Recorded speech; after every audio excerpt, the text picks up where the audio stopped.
atmosphere. It's going to be absolutely awesome. So, all right. Let's move it along here, Tim, and let's talk a little contract at the edge position, all right? And so you guys seen TJ Watt got paid today, right? What a great picture, Clayton. Oh, absolute perfect picture. Is that Mac Jones getting destroyed?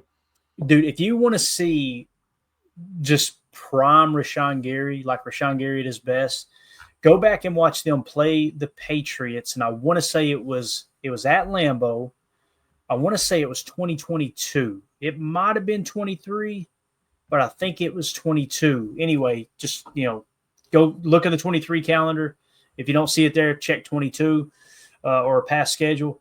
He dominated that. I mean, they could do nothing to stop Rashan Gary in that game. It was a blast to watch. I remember being in New York. Me and Mandy went up to Sleepy Hollow, a little Halloween town, festivities there in October. And I remember Jacob and some other guys did the post-game show for me and watching the game up there. And I was like, we were sitting at dinner at it's called the 1776 house. It's actually got a lot of historical significance. It's where trying to think now the spy for the British during the Revolutionary War that got caught, but not our Nathan Hale, but their counterpart. But it was essentially where they tried him and hung him on the hill out behind the restaurant. So they turned this old 1776 house where they housed him, basically jailed him through the process until he, got through with his trial and they executed him. But anyway, I was up there in that restaurant. I mean, this beautiful property, everything was just awesome. It's just me being a history nerd, it was off the charts.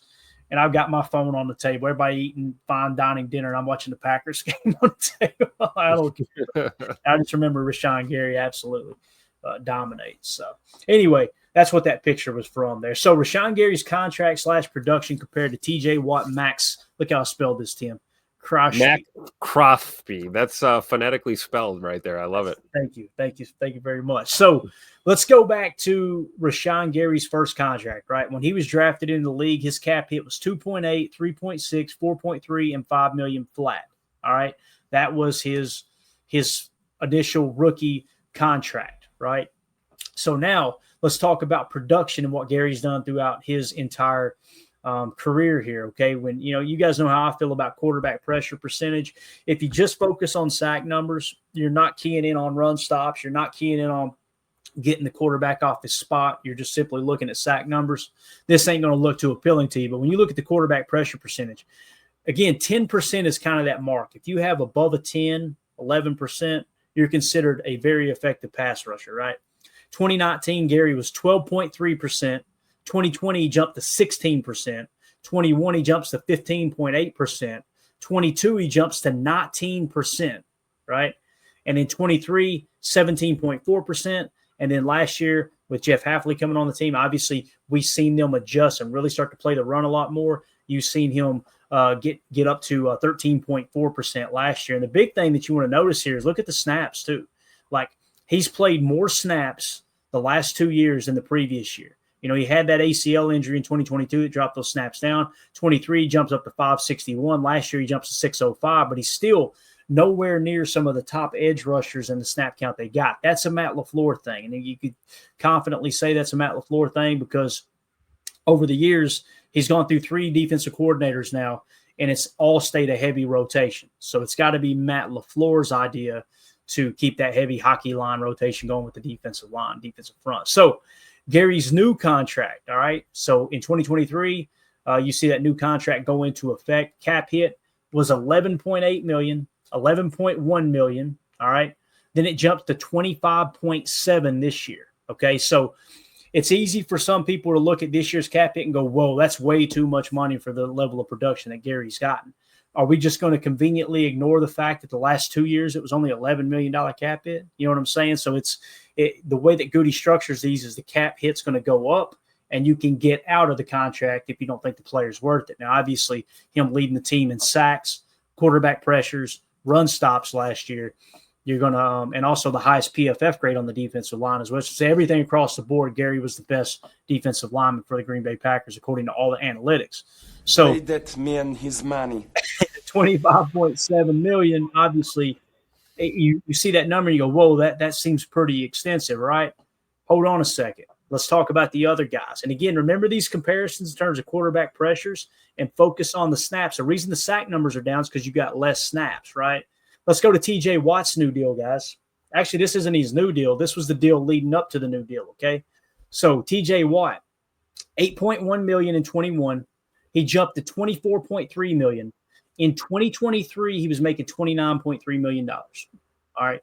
So he was making more money than Gary in 23 is going to make this year. Now, if we just go back to last year, he was making more money than Gary made last year at 11 million in terms of cap hit.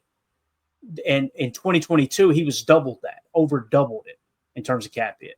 Right. And listen, TJ Watt is a great player. I think TJ Watt is better than Rashan Gary. Don't take me the wrong way. I actually think that Maxx Crosby is probably better than Rashan Gary as well. Although when you look at the numbers, it doesn't scream, man, he's better. You look at sacks, yeah. You look at the other analytics, like, okay, are we just trying to get out the quarterback or do you want to stop the run too? Right. But you look at this in terms of percentage of the cap, Tim, like, why have the Steelers not been able to win? You know what I'm saying? Like, could it be that they've been in some cap trouble? Having these huge cap hits on. I mean, you're talking about TJ Watt there taking up 13% of the cap in 2023, right? So, again, that was his last contract. And we'll talk about his statistics here in a minute. But when you compare those, right, to say Rashan Gary, like Rashan Gary last year, 4% of the cap, guys. 4% of the cap. Last year in 2024, our boy TJ Watt accounted for 11.9% of their salary cap. And what if I told you that Rashan Gary had a higher quarterback pressure percentage? What if I told you that Gary had only one sack less in terms of sack rate? If you were to give Gary the same amount of snaps that TJ Watt got, he would have finished with one less sack than TJ Watt. And he had a higher run stop rate than TJ Watt. Again, I'm not saying he's a better player than TJ Watt, but on a per snap basis, he was just as productive as TJ Watt. The only issue is Rashan Gary wasn't getting the snaps because of the way Matt LaFleur likes to do that heavy pass rush rotation. It's worth noting too, Tim, Rashan Gary led the defensive line outside, or the edge defenders, in playtime, in snap count. So it's not like, well, Rashan Gary's taking himself off the field. No, that's a heavy rotation because it's all the way across the board. You can see it. Gary's still led in snaps. So, like you said, only accounting for 4% of the cap hit too. Yeah, so right. I don't understand the logic of people who complain about Rashan's contract and him getting paid. It just boggles my mind. Yeah, and when you look at the $25.7 million cap hit this year, in 2025 this year, Gary's cap hit is still only accounting for 9.2%. 9.2, right? And now let's go on to TJ Watt here, okay? We'll come back to the stats in a second because I want to, while we're talking contract, look at this. Will somebody come look at this? At long last, the Steelers have their star pass rusher get it done. Watt gets a whopping $108 million guaranteed. All right, so the contract is 3 years, $123 million, right, overall, with $108 million guaranteed. So you do the math there. 4 years, $123 million, average annual value, $40 million per year is what that comes to. Yep. That's crazy. Now, is he a great player? Yes. Does it get him over the hump? It hasn't in the last decade. You see what I'm saying? So it's like, I don't know, man. I don't know how to feel about that. Now, if you go to his numbers here again, look at his. I feel great. I mean, at least I don't have to hear Packer fans crying about us bringing him in. Right. So his pressure percentage starting in 2018, 16, 15, 17, 16, 11, 13, and 9. Now, I want you guys to notice something. His best quarterback pressure percentage year was 17.6 in 2020. Correct? Wow. Look at Gary. His best was 19%. And again, with Gary, you're seeing 17%, 19%, 15%, 16%. Right? Yep. Not saying he's a better player than TJ Watt, but this idea that he's not in the ballpark is just silly. And when you compare dollars to dollars here, I feel like we're getting more bang for our buck. So I don't want to hear this whole Rashan Gary's overpaid thing. I don't know, it just doesn't add up to me. Let's move on to Maxx Crosby again right here, Tim. I thought you'd appreciate that right there. I love that. Perfect. Here was his previous contract, all right, starting in 2022. Cap hit $6.6 million, jumped to 12.9. Look at the cap hit in 2024. $30.2 million for Maxx Crosby. Okay, 11.8% of the cap. Again, that was in 2024. What was our boy Rashan Gary's in 2024? 4.3%. Just insane. Now, let's look at the statistics. Look at Maxx Crosby's quarterback pressure percentage. 12, 10, 18, 13, 12, and 12. Gary, neither TJ Watt or Maxx Crosby has ever hit the 19% pressure mark. Gary has. And you're seeing the other years. I mean, how many years? I wish I'd done a side-by-side comparison, to be honest with you, so I didn't have to scroll. 13, 17, 19, 15, 16, right? So let's go 15, 16, 17, 19. How many times did he do that? 15, 6, or not TJ Watt, Maxx Crosby. Once. Yeah. He only cracked 15% pressure rate 1 year, and that was in 2021 at 18%. Am I losing my mind here, folks, in the chat? Am I the only one that's like, listen, I understand I'm a Rashan Gary fan. You guys know how I feel. When he battled his ass off to come back early from that ACL, I'm all about it. But what am I missing here that makes people so in love with these other pass rushers? Because people will say, well, it's the sack totals, Clayton. It's the sack totals, right? Look at our boy Maxx Crosby's snap count last year. 725 snaps, right? Let's go off the pass rush. 431 pass snaps, right? 7.5 sacks. So 431, 7.5. You go back to Gary, 389 with 7.5 sacks. So he got the same amount of sacks off far fewer rush snaps than Maxx Crosby did last year. Now, here's the kicker, Tim. Maxx Crosby got a contract, a new one. Look at the cap hit now. In 2025, $38.1 million cap hit, 13.6 of the salary cap allocation, right? 2026, $35.8 million. That's 11.6 against the cap. Guys, he's getting paid $13 million against the cap more than Rashan Gary this year in terms of allocation. Okay. And next year, he's getting paid, let's see, 35.8 compared to Gary's. What's Gary's 35.8 compared to Gary's? Look at here, 28. So you're $8 million less than Maxx Crosby with more production in the most recent year. So I just wanted to highlight that stuff because to me, that truly matters, Tim. That's the stuff that matters. It's like when you're talking about this player's overpaid, why is he overpaid? What are you comparing it to? Because the cost of a player is the cost of a player. I'm not dogging Pittsburgh for giving TJ Watt all that money. If you want an elite edge rusher, TJ Watt is it, right?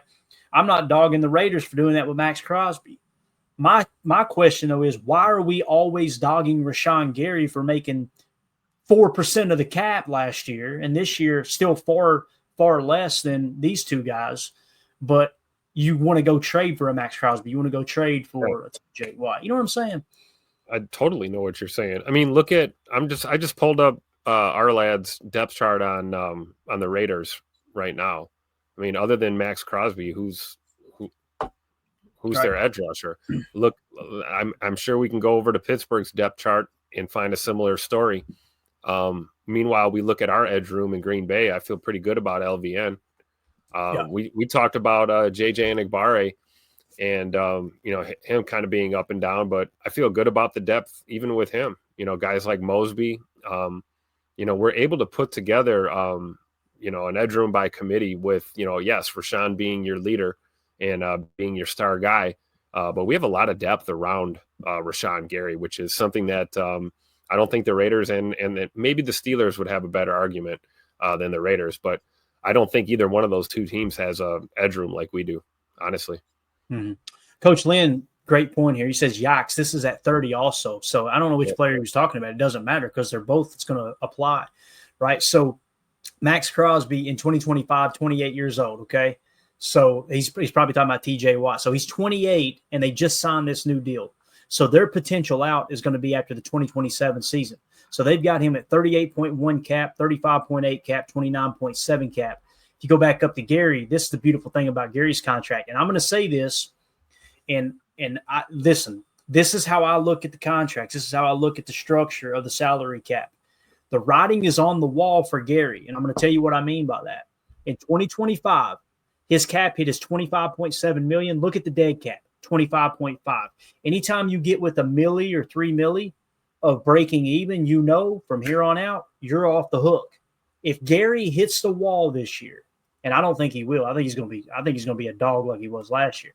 If Gary were to hit the wall this year, guess what you can do, Tim? Next year, his cap hit jumps to $28 million. And his dead cap is $17 million. You know what that means? You could restructure, baby.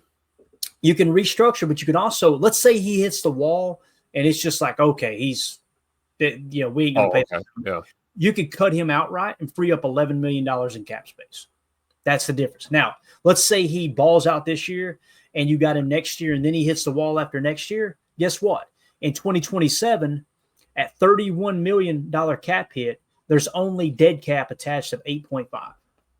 So you could free up roughly, let's just easy math, $22 million in cap space by just cutting him. So that's how that's structured, right? I think my math was right there. Yeah, 22. I believe that was correct. Close, roundabout. He's going to ball out. We don't even need to worry about it. He's going to ball out. But the point is, cap allocation, $5.2 million, 5.2%, 4.3%. 9.2%, 9.1%, comparatively speaking to the other top pass rushers in the game. And Goody's already got the out set up. Now, what Tim was talking about with the restructure, let's say he balls out and you want to free up cap next year. Here's what you can do there. In 2026, you can look at the structure of that contract. The base salary is $18 million, right? Signing bonus is 6.9, restructure, roster. Okay, so you could take that $18 million and you could say, Gary, how about we meet in the middle here? We want to keep you around. You're getting a little bit older now. You got $18 million in salary. We'll fully guarantee $10 million of it if you'll shave $6 million off of it. So the base salary goes to $2 million. He gets a $10 million check in hand, a little bit of what am I trying to look here? Security, which is what Elton Jenkins is looking for right now. So you do that and you shave $6 million off the cap next year. That's cash over cap. That's why Goody structures these the way he does. Or you can just do that and then tack on voidable years. You can even do that, tack on voidable years and spread that $10 million you just fully guaranteed. You could put 2 voidable years in, stack on $5 million, and you don't even have to account for it until 2 years down the road. Not that we need to do that because we got whatever it is, $40 million in cap space. So Goody and Russ Ball, the moral of the story, they cooked here. We showed you every statistic. Comparatively speaking to Maxx Crosby and TJ Watt, we showed you how the contracts are way, way higher than Rashan Gary's. I want to get to the point that Coach Lim was making. This new contract, right? So he gets a 3-year extension, right? 3-year contract. It's not going to show the new contract year, but you tack on that 3-year. Tim, he's 31 years old this year. Yep. So I like where we're at, boys. I like where we're at. I agree. I mean, it explains the 3-year deal, right? Which is really a 2-year deal, but the money is what it just is kind of surprising. Yep, exactly. And again, it is worth mentioning. Gary was, what was he, 6th? I think he was 6th, or maybe he led in third down pressure percentage, like 21 or 24%, something crazy, right? He also led every single edge defender in the entire National Football League, including TJ Watt, including Maxx Crosby. He led in run stop rate. So he was the best run defending, I'm going to say it again, the best run defending edge defender in the entire league at 4% of the salary cap. Sorry, man, I just can't. I can't stand the fact that people are saying he's overpaid when you talk about all the numbers across the board. It's just crazy. So Coach Lynn says crazy. Steelers are desperate to stay relevant. That contract proves it. And here's the other thing too, Coach. Bill Walsh 101, the last piece of the puzzle you put in place is wide receiver. Well, they went and got DK Metcalf. Do we feel like the Steelers are a Super Bowl contender? Now, they went and got Aaron. I think that gets them closer, much closer than Mason Rudolph being your quarterback. But to sit here and pretend like Aaron Rodgers is MVP Aaron, I don't think that either. I'm rooting for the guy. I'll be honest with you. Every game but one this year, I'm going to be a Steelers fan. My brother was a big Steelers fan. I'm an Aaron Rodgers fan. When they play the Packers, I hope we embarrass the hell out of Aaron Rodgers and those Steelers. Don't get me wrong. But it's just like they're kind of doing everything backwards. You know what I'm saying? They're like literally – They're going and getting the big wide receiver and paying top dollar for it, and they're overpaying 30-year-olds, right? And it's kind of like, okay, they're pushing their chips in the middle of the table, and it doesn't really feel like they have a shot. Now they could prove me wrong, we'll see, but we will see though. Robert in the chat says, "I'm calling it now. Gary and Van Ness will both have double-digit sacks." I hope you're right, Robert, but honestly, it depends on what we do schematically. Like if we continue to approach defense the way we did last year, the sack numbers are going to stay down, right? And the reason being is because Hafley is focused on stopping the run. That's what he's focused on doing. Trying to get pressure with 4, simulate pressure, and bail out with fire zone blitzes, and you're only bringing forward the large. I heard somebody else again today, and I'm tired of calling people out on the radio, but I heard a guy earlier today go, well, trying to think of how he said it. Didn't Gary have a pretty good year? Somebody had said that. And the guy responded and said, well, he said, didn't the Packers do pretty good with sacks this year? Well, if you remove their 3 best games, they're in the bottom half. What are we doing? We're not allowed to count when they played the best. That's what we're doing. And then you mentioned the run defense. Well, they don't get paid to play run defense. The hell they don't. Go tell Jeff Hafley that. Hey, Jeff, we're not going to worry about stopping the run this year. Watch how hard it is to call a defense. But getting back to what Robert said, Robert, if they were to change the defense and just pin their ears back and go get the quarterback, I think they could both have double-digit sacks.